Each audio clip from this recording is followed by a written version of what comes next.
Hey everyone, welcome back to the Not Just a Bikini Girl podcast. This is your host Jasmine Anderson, and today I have a very, very special guest with me. She is the lovely Danielle Noakes, so welcome to the podcast. Hello. So we've kind of briefly touched about different things that we're going to be talking about. So we've looked at money and budget, so what to do if you're, well, even if you're on a budget or whether you want to save a bit of money, how you can go about doing that. Competition and work prep, so time management skills, social life, and we'll kind of just, we'll probably talk about loads of different things, but I haven't decided on the title yet. We'll kind of see. So if you guys don't know who Danielle is, I'll do a bit of a overview, and if Danielle, if there's anything I've missed, then just let me know. So She came 5th in South Coast in UKBFF, and what month was that actually? Was that May? April. So that was in April. Just missed out on the placing, and then she came back, smashed the Clank Classic with the first place, and then she's just come off the British finals with a 4th place in junior bikini. So have I missed anything? I did Stars of Tomorrow last year and came first in that. Amazing. Okay, so I think we should first touch on your competing history and kind of how you came about into the fitness world. And also, it was interesting to see your transformation from your South Coast show to your Kent Classics. I don't know if you want to touch on that and what you feel like you did to kind of push yourself. And obviously, you came 5th, you came first, and then if you wouldn't have done the Kent Classic, obviously you wouldn't have got that 4th place in the British final. So I'm interested to hear your mindset behind that and how you kind of came back stronger, really. Okay, so the first show this year, obviously in April, we did it because it was just local to me, really. So it was a nice start. I kind of went into it, you know, when you don't feel something. So yeah, I went into it not very confident at all. Like, I remember lining up behind the curtains and just thinking, oh my God, I do not have this. Like, these girls are insane. And I kind of let that play in my mind whilst I was out there. Like, all of my pictures, I'm not smiling, I'm just looking at the floor kind of thing. So yeah, and then afterwards I was just disappointed in myself. Like, I know I had a good package, but I just didn't show it off at all. So that motivated me for the Kent Classics to just, like, in the period in between, just push and push, like lift heavier, just be better. I did so much more posing practice. That really helped. How far out did you do your posing when it came to the South Coast? Oh, how many weeks were in between? Really? Probably 6 or 7 weeks out, like doing it every day. And then before that, just sort of doing it a couple of times a week, maybe. And I had my sister and her friend do like like a confidence SAS class with me. I love it. They both their drama and like motivational, like, speaking kind of thing, coaching. So yeah, they really helped, actually. Yeah. Awesome. And I noticed that you came in a lot leaner as well with the Clank Classic, if I'm correct. Was your weight a lot different between those two shows? No, it was only, I can't really remember, like probably half a kg or a kg difference. Oh, that's not much then. But yeah, not too much. I'm quite small anyway. Like, I think if I'd been any leaner, it would look like a beanpole. But yeah, like, that's interesting because you looked a lot tighter in the Clank Classic, which was obviously what they like to see. But no, that's awesome. So how did you? When was the Clank Classic again? Was that quite close to the finals? August. Okay, so you had some time between August and October. Did you change anything at all, like, throughout your whole prep? After my first show this year, me and my partner, we ate quite a lot after. So I suppose for the Kent show, it took longer to get into shape, sort of thing. And then British finals, I brought a lot of a leaner package because it was not leaner, it's just tighter because there was a shorter gap in between, and obviously I was far more controlled, like, for a longer period of time. I think I saw something that you graduated. Am I just making it up? Yeah, from Portsmouth Uni. I did illustration and I got first. Oh my God, congrats. That's amazing. So you just you just graduated this year, right? Yeah, in like around the beginning of summer. God, so you were competing and you were getting your degree. That's amazing. Yeah. So It was how, so probably if any students are listening to this, they could probably want to hear and know how the hell you did it. Because obviously if you've got the brain power, Yeah, that kind of takes a hit sometimes. Yeah, it took so much out of me. Like I didn't realize it at the time, but looking back now, I think, oh my God, how did I do that? Like I used to wake up, it was not early for some people, but like 6 a.m. every morning, like, and then go to the gym before like all my lectures started, and then I'd be working till like 11 o'clock at night, just with art. It's like loads of coursework, and obviously every art piece or drawing or whatever takes so much time. Like it just, yeah, it was horrible. I did it. Got through. You did it. I think we should definitely move on to the money and budget side, because I know I personally didn't realise how expensive competing was until you're kind of halfway through it and you're like, oh my God, is there more that I'm having to spend out? And obviously being a student, that's just a completely different kettle of fish, because obviously they don't give you a lot of maintenance loan, rent's really expensive, you've got to obviously pay out for like your illustration staff. So I guess kind of like if you could give any tips or any things that you did to kind of make sure that you weren't running yourself into too much debt, but obviously you wanted to bring the best package that you could, but on a budget. So how did you go about doing that?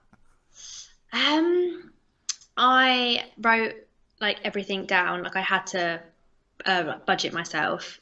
So I wrote down obviously all my outgoings, and I didn't spend anything on myself. Well, obviously I did, like new gym gear and stuff, but all the time it had to be cut down.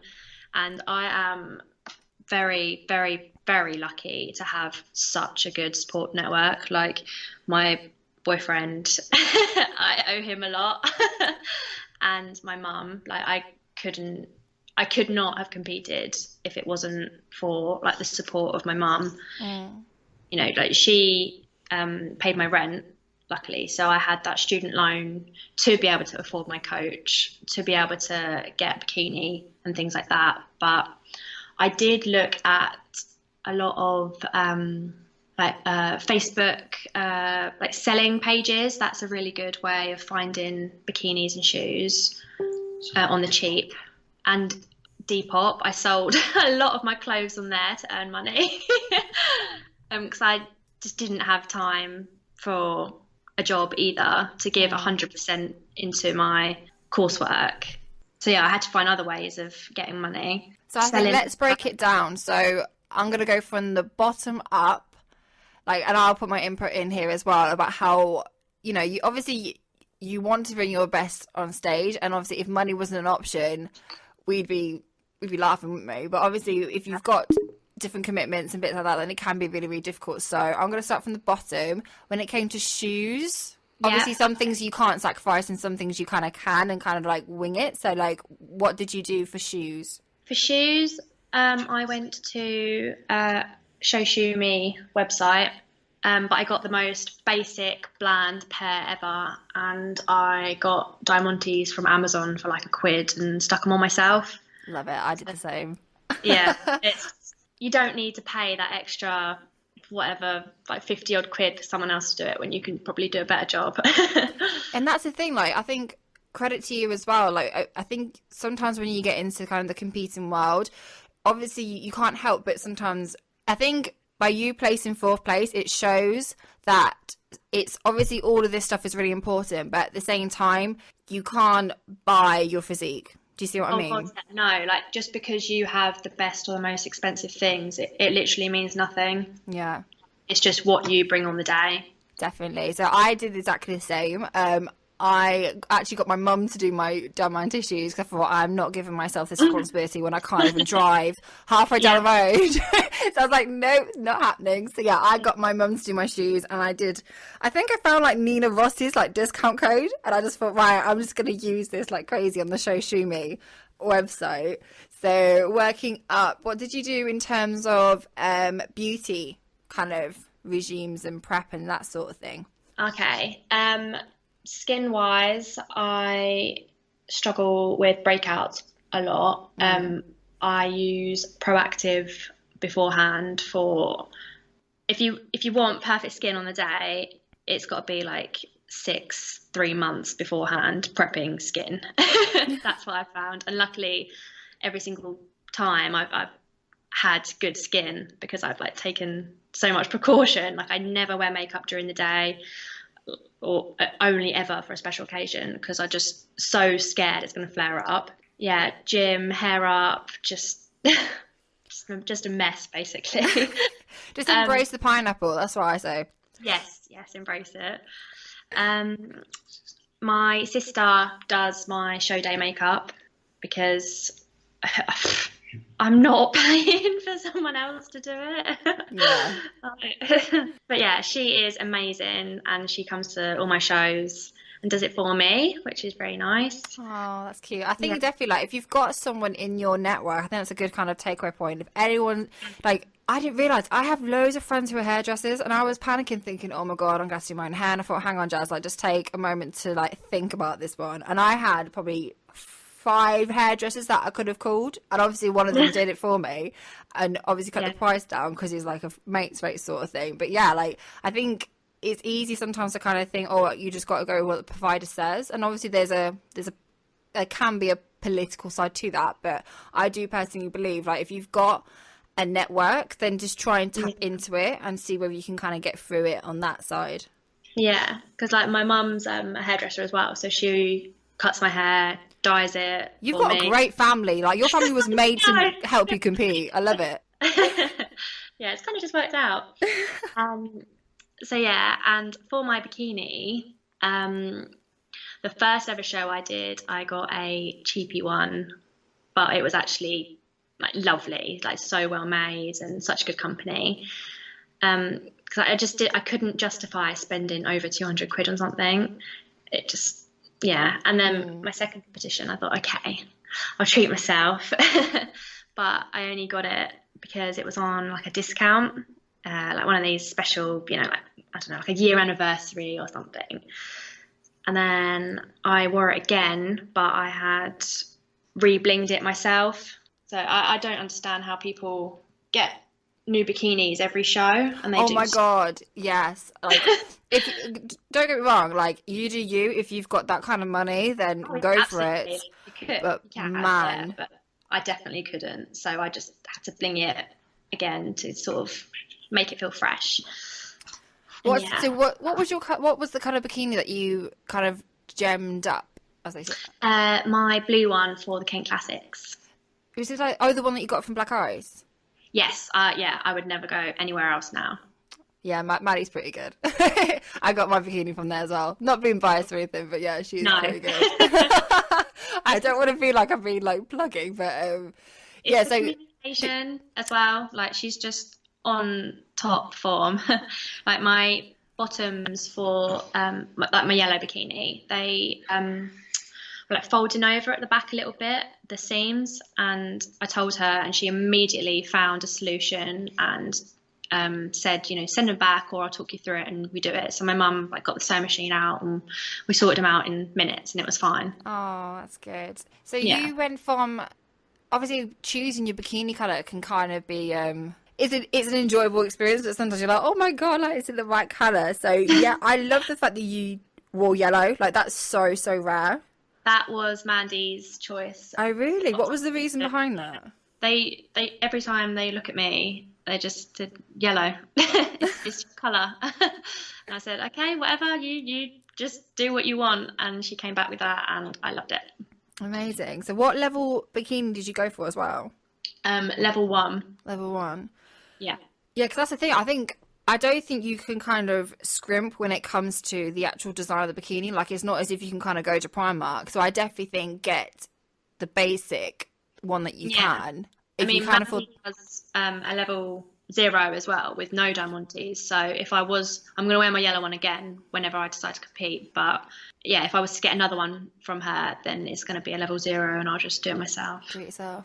Awesome. So what happened when it came to jewelry then? Primark, No, and really? yeah, and yeah, I live in I live just outside of Slough, and it's like a yeah, like Indian based like culture, and we have amazing like Indian boutiques with all the big jewelry and the saris and that. So I just got some from there. That's awesome. Bangles. Nice. I just want like it's actually something which is completely different as well. So you kind of feel like even though you're saving money at the same time, but you're kind of doing something slightly unique as well. Yeah, like from where the judges are sat, they can't see. Yeah, if it's what? How do you say it? Swarovski. Swarovski crystal, yeah. Yeah, like they can't see. At the end of the day, it doesn't really matter. People make out like all this stuff's a big deal. Well, I mean, it is, but to a certain degree. Yeah, definitely. Like just You because just you've got to do got you. yeah, yeah, definitely. And I do think less is more when it comes to jewelry sometimes as well. Because obviously the bikini's blingy, and then you got the jewelry that's Yeah. blingy. But yeah, like, I think there's definitely like a fine line at the same time. Yeah, got to use these things like to show your personality. Like I'm not into material things. I don't care whether it's like Primark or Michael Kors. It literally means nothing to me. Yeah. So yeah, I think you've just got to try and show who you are. I think they like that. When it came to food as well, we choose this lifestyle. It can be very expensive, but when you do prep, it's like just another territory. Like, so when it came to your meal prepping and food Yeah. and that sort of thing, was there kind of anything that you did to save money here and there? Yes, I bought Tesco Everyday Value frozen fish. So it came in like a packet of 500. Divide it by 5. Yeah. Yeah.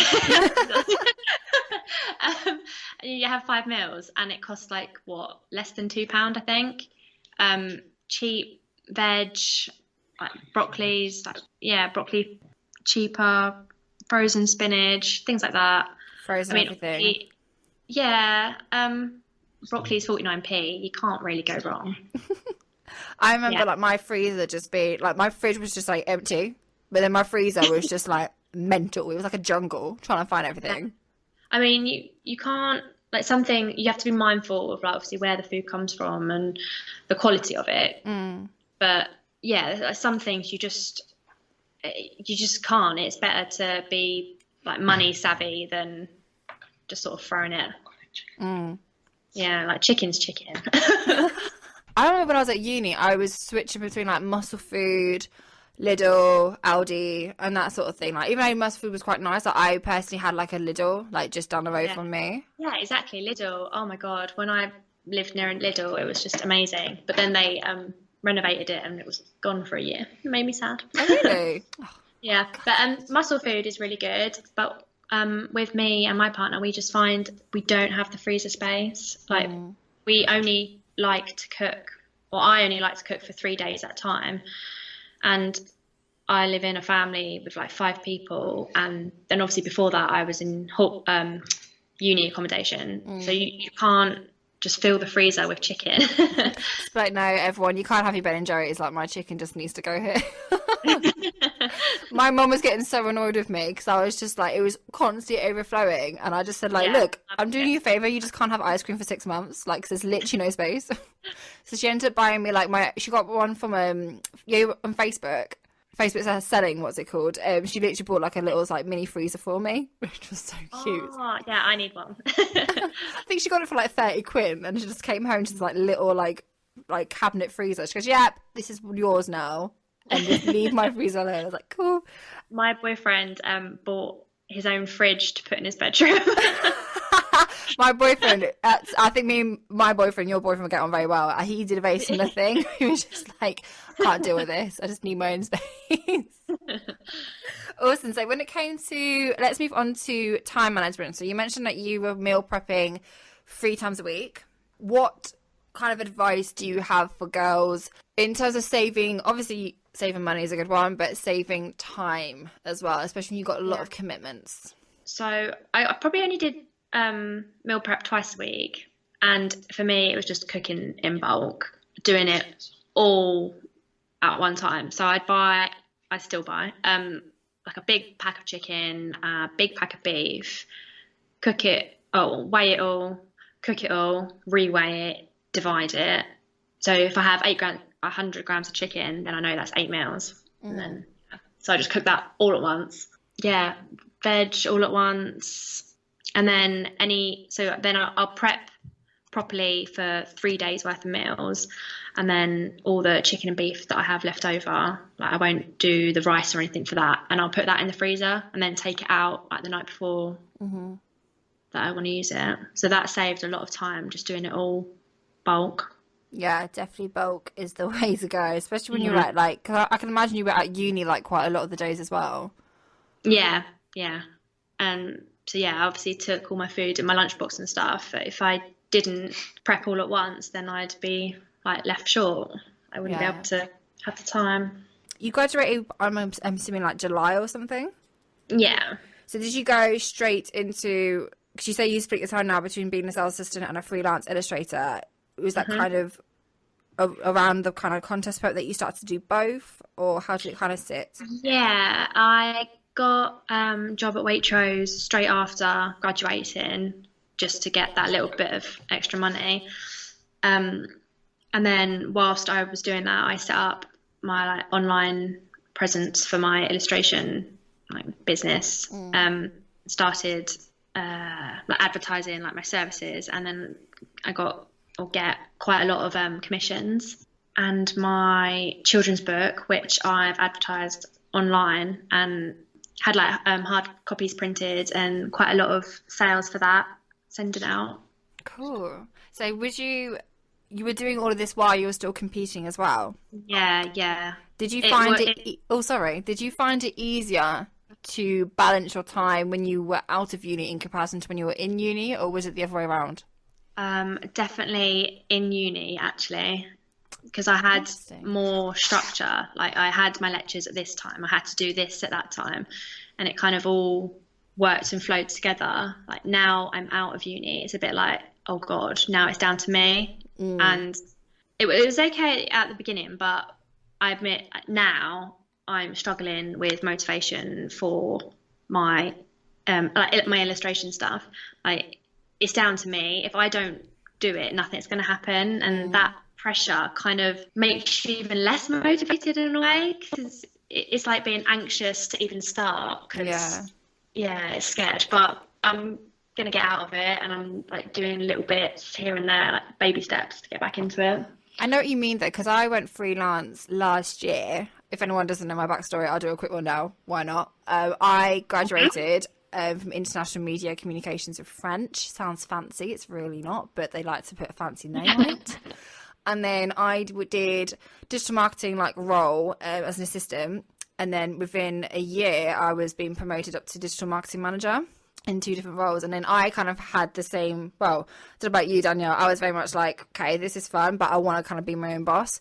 Went freelance last year, and it sounds like you're in a very similar position to what I was in. It is definitely battling with your own kind of doubts, and it is very, very scary having that uncertainty. And definitely when you come out of uni as well, you are used to that structure. And I think it's definitely trying to mimic, like, I think when you leave uni or school, you kind of think, oh, great, like, I can kind of do what I want. But I think this is my personal experience, you do find you kind of go back into school. Like, you kind of look at the timetables and you try and mimic it to now. I definitely think with being freelance, like, it's just keep going with it. Like, everyone said to me, yeah, the first year is going to be shit, but after that, it gets better. And it is definitely that case. Like, I've now come up to a year, and it's definitely just pushing through those self-doubts. Like, I don't know if you're doing any networking, but I found networking has been really, really good to get my name out there. Yeah, definitely. Just keep going with. Definitely. So what's your plans in terms of your off-season at the moment then? Because it's only been, it's actually been about a month since your finals, Yeah, it's gone so quick, but it also feels like a year ago. It feels so far away. So what are your plans for the off-season at the moment then? Grow in, like, not just physically, but like I said, with my illustration. And this will be like, this year coming up will be like the first summer that I've had not on prep, so reconnecting with my friends, having more time to do stuff that I want to do, sort of thing. So are you which that sound a bit like brash here. Which gang are you? Are you the slow reverse diet out? Or are you with the kind of quite big increases? Like neither one's like right or wrong, by the way, just to put it out there, but it's just people tend to fall into like two kind of categories, I would say, when it comes to like reverse dieting. So which one have you and your coach gone with? Slow and steady wins the race, unfortunately. I'm like, no, sounds good. Oh, I want loads of carbs, but my coach is all about like your health and consistency. So introducing loads of food straight away is just going to be, it's just going to get a bad rebound. You'll have not certain, but you could get bad digestion. You could lose your appetite quicker and potentially get like more weight gain than necessary. So slow for me works, shows that everything's going in the right direction, like more clearly. Do you know what I mean? Yeah. So what have you dropped? Like is your cardio been dropping at the same time, or like what's changed? I haven't been on cardio for a long time now. Like I wasn't on cardio before my show, only like a walk on rest days. So that's completely cut out now. But obviously I walk my dog and stuff anyway. So it is just, I live a generally active life. My calories are, I think, around 2,200 now. So yeah, and I'm still hungry. So it's going good.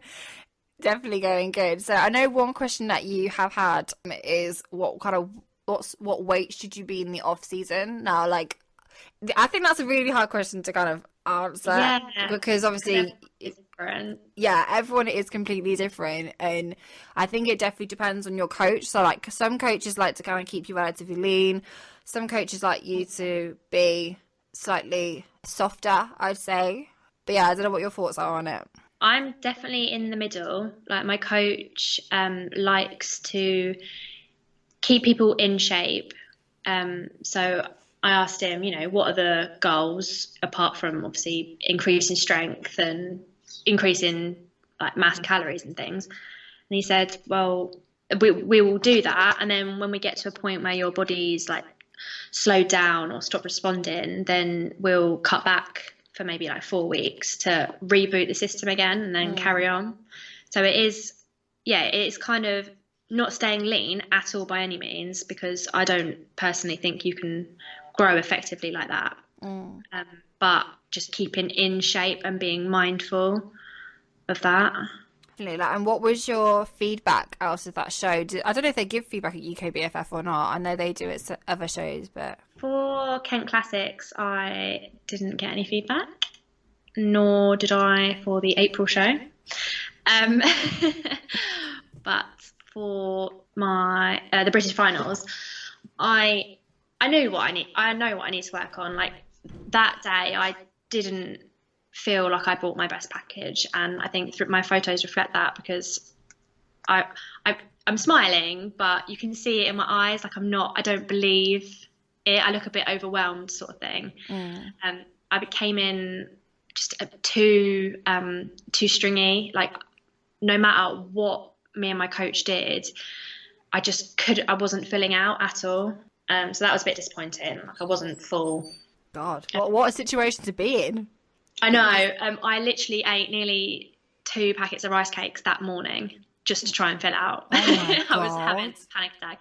Obviously, he was so reassuring. Like, don't worry. Like, you look amazing. And obviously, I came 4th, so I must have done something right. But in myself, I just didn't feel like I could have been the best that I know that I could have been. Do you know what I mean? Yeah. No, I know what you mean. But 2 packets of rice cakes.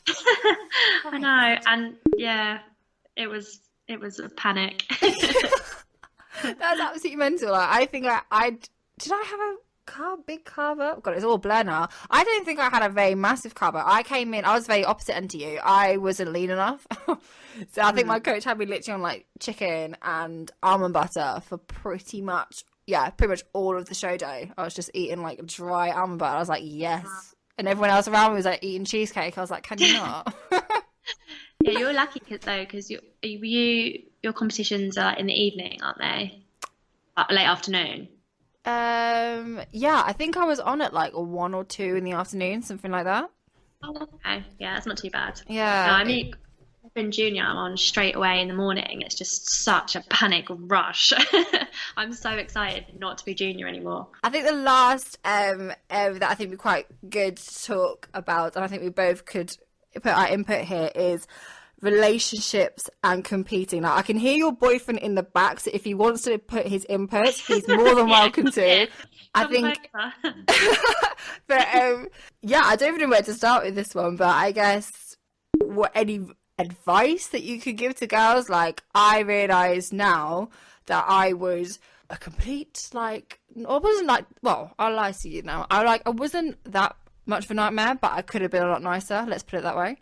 That's something that I'll bring into next year. So I guess kind of how you may, I don't know if you guys are comfortable to talk about this, but like, Yeah, what you struggled with, what you've kind of now reflecting back, like, what do you think you're going to do differently next year, that sort of thing. it is just so hard. Like, we've both competed at the same time, done the same shows, but the last couple, Leon took a step back and I just competed. So we've had like 2 different experiences, and the key is just pure patience. Like, it's kind of like you don't you're not boyfriend and girlfriend anymore. You're more like brother and sister, like the constant like bickering. Like, you know how your sister would get on your nerves so much because you live together. It's like really hard. It's kind of more like that, and any little thing could just strike that tension. But you just it's just about give and take. Like, you have to think before you speak. Like, yeah, you may be annoyed at the most stupidest thing, but you know it's not real. Like, if you weren't prep, you wouldn't be feeling like that. So you have to just stop, hold it in, and yeah, it's just being extra nice and conscious of each other's feelings. Giving yourself a good talking to, I think. Yeah. Definitely. I was very much like, if I got enough sleep, I was fine. Like, Yeah, I sleep. was, but if I didn't get enough sleep, then I, like, Lord help my boyfriend. Like, I was just, I think I think for me, sleep was probably the thing that I should have done a lot better. If I didn't sleep, it would literally be like a domino effect for me. I'd get really, really hungry. I'd get grouchy. Obviously, I just was very snappy, and it would make me a lot more stressed as well. And obviously, when I wasn't sleeping enough, my water retention was going higher. So, yeah, I don't know if it's the same thing with you, but I know the next test prep, like, I'm going to be like a sloth and sleep for about 10 hours a day and just not care. Underestimate him. Definitely. So how was it different then for you and Leon competing at the same time in comparison to just you? Did you find it easier or harder?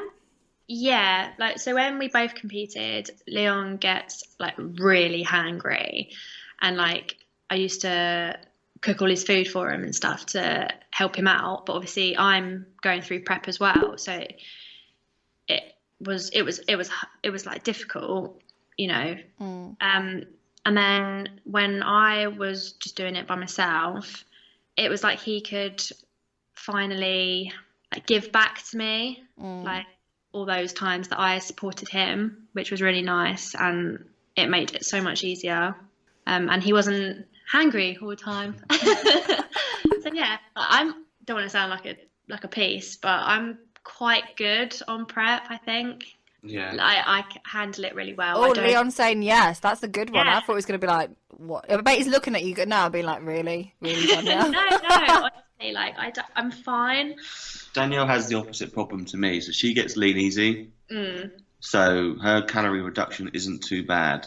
It never goes Whereas, really low. Yeah, It's always low. my calories get dropped dramatically. So I get hangry and tired. And she's like, he'd have breakfast and be like, oh my god, I need a nap. Really? My boyfriend's very much the same, Leon.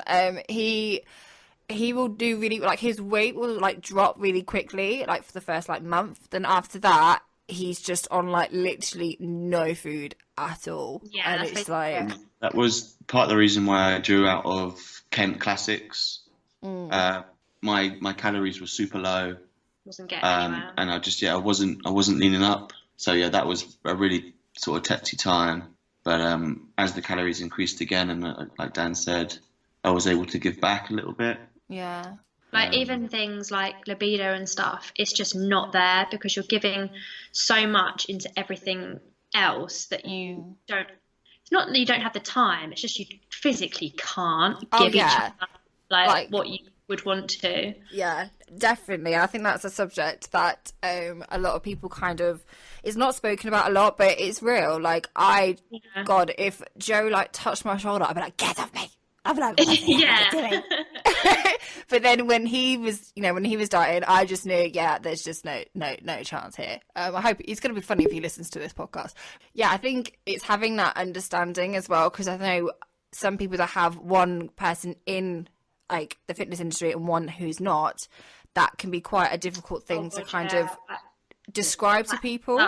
Hats up to the like boyfriends and girlfriends that don't compete but are with someone that does. Like, it takes so much understanding. Like, I'm glad that we both are into it because we get each other. Yeah, definitely. It's a massive thing. We're both on the same page, but sometimes those pages are really far apart because of where we're at. Yeah.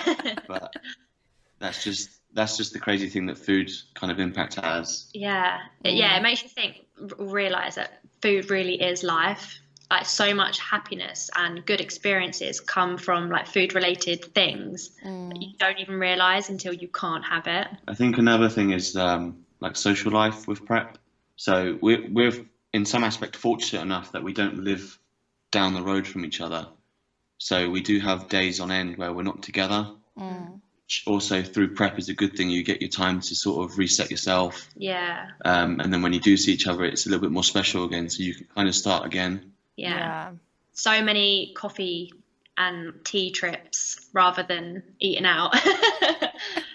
I think it's definitely difficult as well because, like, you, as you say, you don't realise how many things are centred around food and that's a sort of social life until you're in that situation. Because I know some boyfriends kind of like go out a lot, which is cool. Like, I used to be a town rat. I feel it, but like it's very difficult when you're still trying to have that kind of social life side and you're still trying to kind of be involved, but then it's kind of doing that balancing act at the same time is like which one in the end, like, I don't know about you, Danielle, 4 weeks out I was a hermit. I was like, I'm just not going anywhere, and I had to say to my friends, like, look, if you don't hear from me, like, it's not you, it's literally just like I need to just buckle down sort of thing. Actually, for me, that kind of helped distinguish between who your true friends are, the people that actually do hang around, because you know yourself that you're quite sort of touchy and short-tempered. Some people get it, some people don't. Some people are in the fitness industry, some are not. However, I've got a huge network of friends, and obviously some relationships were damaged through prep because they just don't quite get it. Yeah. I'm quite lucky. I'm even on prep and close to comps, I'm still always out there doing things, not just with friends, but like my family. It's never ever stopped me. I'm still social and go out a lot, but it's just having the restrictions whilst still enjoying yourself. Obviously, it's not great, but it's better than missing out completely. It's between Dan and I is Dan would happily go for a family meal and order a side salad with her prep chicken, whereas I didn't have the self-control to do that, so I'd rather not go. If I was to sit in a restaurant, it would be really difficult for me to sit and do that. I mean, sometimes I'd have a prep meal, depending on obviously the environment of where it is. Some restaurants won't really allow you to sit with the Tupperware tub. So I kind of just avoided those. But for Danielle, she was willing to sort of have a side salad and have her main chicken or whatever was involved in that sort of day. Yeah, because it can be hard as well if you're going out for food and you ask for a 6-ounce steak or whatever it is, and you're thinking, right, that's in the fitness pal, but then you don't know what they're cooking it in at the same time, like if they're cooking it in oil or they've put butter on it and that sort of thing. I went to a spa weekend, like a week out from the finals with my family, and my nan at breakfast, my nan was just like, oh, can't you have the bacon with the fat like cut off? Oh, can't you have this? Can't you? No, like they just no, nan, stop it. Oh, it's always the nans, isn't it? They just can't help themselves. They're like, oh, go on. Oh, but this is healthy. Like, can't you have this? Well, yeah, I can have it, but then I have to weigh it. I have to do it. Like, no. Oh my god, bless my nan. Like she started like buying like 1 cow sprays, and she normally she's like, oh, they're full of rubbish, but I bought them for you. And she'd do like a blended juicer and like a sorbet, and she'd be like, yeah, I've like changed the recipe, and I'm still sitting there like, and you have to like break that your nan's heart. She's like, I'm really sorry, nan. Like I just can't do it. Yeah, they are so cute. My nan was like, oh, I made this really healthy cheesecake. Blah blah. Yeah, it doesn't matter that it's healthy, nan. I still can't have it. Oh, bless him. And you guys went away after your competition, Danielle, which I saw, and I did very much the same with my boyfriend. I think just to kind of be like, I'm back, like, I'm not horrible anymore, sort of thing. Yeah. That's a joke. But so yeah, I think I don't know about you guys. I definitely think that holiday after my show was like the best thing that I could have done, because it was just time away and just to relax and like reconnect and remember that you are still in a relationship.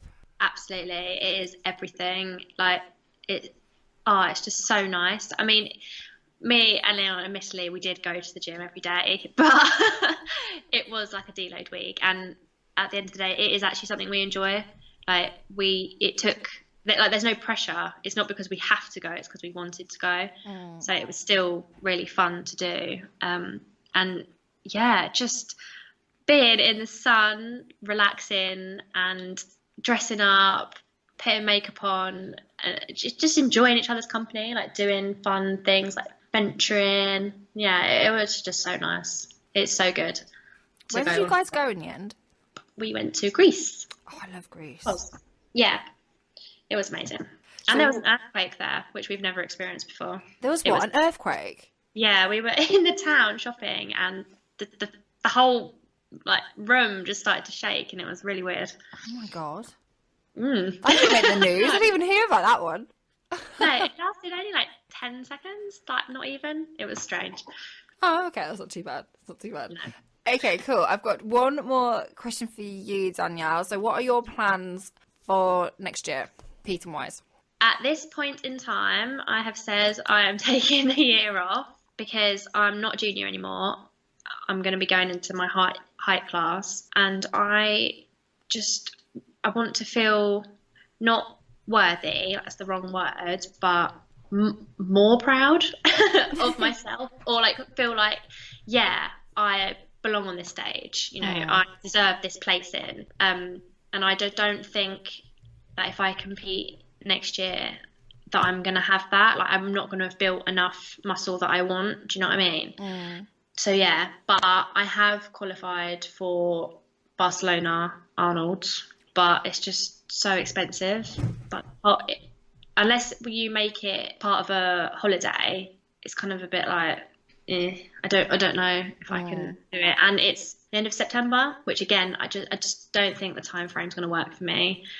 No, I think that's fair enough as well, because my coach always reminds me like how long it actually does take to build muscle. And I think like this isn't any like detriment to anyone, but it's like people that are saying, oh, I'm doing like a team off season. Well, so they come out their show from finals and they're going, yeah, I'm going straight back into the show in April. Like, that's only 2-3 months to kind of get yourself in a kind of okay health, like in terms of health as well, from an okay standpoint, and then you're going straight back into your prep. So no, that sounds good to kind of give yourself enough time.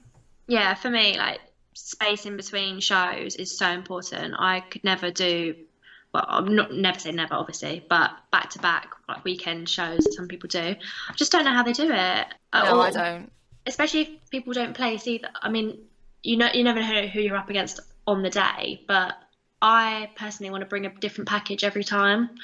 So yeah, I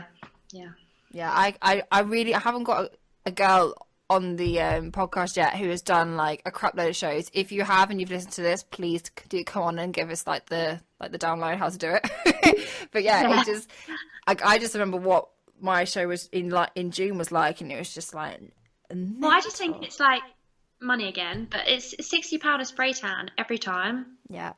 Definitely. How much do you think, like, I honestly think I probably spent over $2,000 on my show in June when I think about it. So is that including like 12-week food prep sort of thing as well? Oh, I don't know about food. I'm just thinking about like posing, like hair, makeup. Like, 'cause that's the thing. I got my hair done by my friend, but I'm literally the worst person when it comes to makeup. I actually went for like the big like level 4 bikini, but my kind of thing was like, well, bless my gran was like, oh, I'll pay like some towards it for like a late birthday present sort of thing. So that was quite cute. And then I first thought, well, I'm going to be using this like again, because I'm very much, I don't think I came in lean enough for my show. So I've got this mentality that I just want to do that like bikini justice, if you know what I mean. Yeah.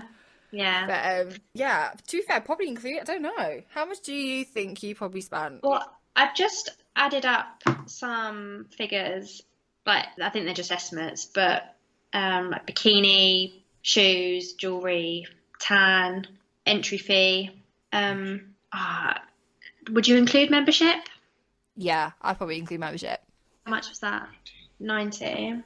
Okay. I'm at 480 Wow. now. I'm sure, yeah, that's like proper budget compared to some people. That's like what people spend on a bikini. But so yeah, I think I did it pretty well. You did it amazing. Yeah. That's so good. Because yeah, I spent 400 on the... Oh, sorry, Han. I did a couple of posing classes this year, so literally just 2 for the whole year. And I would do another one, but again, that's a cost that I couldn't commit to. It's like 50 quid a time. Anywhere you go, really. So yeah, I did like a posing class every week, and looking back, I was like, shit, that was like 30 quid. Yeah. I think for me though, like my posing was just awful. I was like Bambi in heels, so I just thought, right, I need to make this work. A couple of times walked around Tesco's in my heels. Did you actually? Yeah. Amazing. I've just got this really funny image of just like Leon like behind you with the trolley, and you just walk in like, yeah, get the oats, get this. I love it. But yeah, I think thinking about it now, yeah, I think I spent 400 on the bikini, about 50 on the shoes. So yeah, I think probably including food, I probably cleared about $2,000, which is like, ugh, it makes me feel sick thinking about it. But I do a lot of my stuff as well, I'm going to be using next year. So next year's competing costs are going to be like literally nothing. Yeah, definitely. Okay, so I think, what time are we coming up to? Yeah, I think we should wrap up here unless there's anything else you want to cover. I think we've done quite a lot on this episode.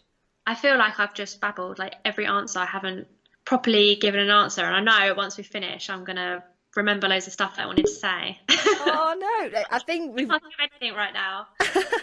I think we've honestly done loads. And thanks, Leon, for the guest feature as well. It's always good. You're my first, do you know what? You're my first male guest on the podcast. I think I should probably do another like one with a male. That'd be pretty cool. But awesome. Okay, so if people want to find you, Danielle, how can they find you? With my Instagram tag, Danielle Noakes. And what about your illustration stuff as well? My illustration page is Danielle Illustration, and there is a link to my website on there as well. Awesome. And before I go, I just FYI, if anyone's listening, like I always, before someone comes on the podcast, I give them like a form just to kind of, I get all the information. And at the end, I always put like, not just bikini girls, so they've got to give like a fact, and every single time I've forgotten. So, Danielle, can you tell the listeners something which is completely random, something that you've not said, it's not related to fitness, and it shows that you're not just a bikini girl? Oh, God. I'm obsessed with like the forest and animals. Like I follow like loads of fox Instagrams and like hedgehog Instagrams. I love this. Amazing. I can imagine like your explore feed just being a combination of like bodybuilders and hedgehogs. I can't, yeah. That's the only thing I think of to say. There must be something more interesting. Oh my God. I love it. Can you speak any languages? No, I can't. Can you... That's normally my go-to. It's like, can you speak any languages? I was vegetarian for 8 years, and then I met Leon, and I had a bacon sandwich. He converted me. He converted you. Oh my God. Yeah.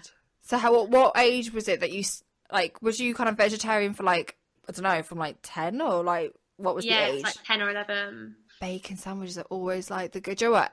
My other friend used to be vegetarian, ate a bacon sandwich as well. I was just like, nah, I'm sold. I love that. So was you a vegetarian before you started your fitness journey then? Yeah, before. So yeah, I've been with Leon 4 years, and I became a meat eater after like half a year of knowing each other. Nice. So I'm just really interested to hear this. Like, did you feel like your physique got better after you kind of switched? Or did anything change at all? 100%. The one thing I noticed was that my hair immediately started to grow. Really? Like, yeah, I have naturally curly, crazy wire hair. Yeah. And since eating meat and cleaning up my diet, it just started to grow, and now it is like straight and silky rather than what it used to be. So yeah, that's amazing. That's so weird. That's so cool though as well. Awesome. Okay, thank you, Danielle, and thank you to everyone who's listened. If you haven't already, please go and hit the subscribe button and leave a review if you have liked it. And yeah, we'll see you in the next episode. Thanks, Danielle. Thank you so much.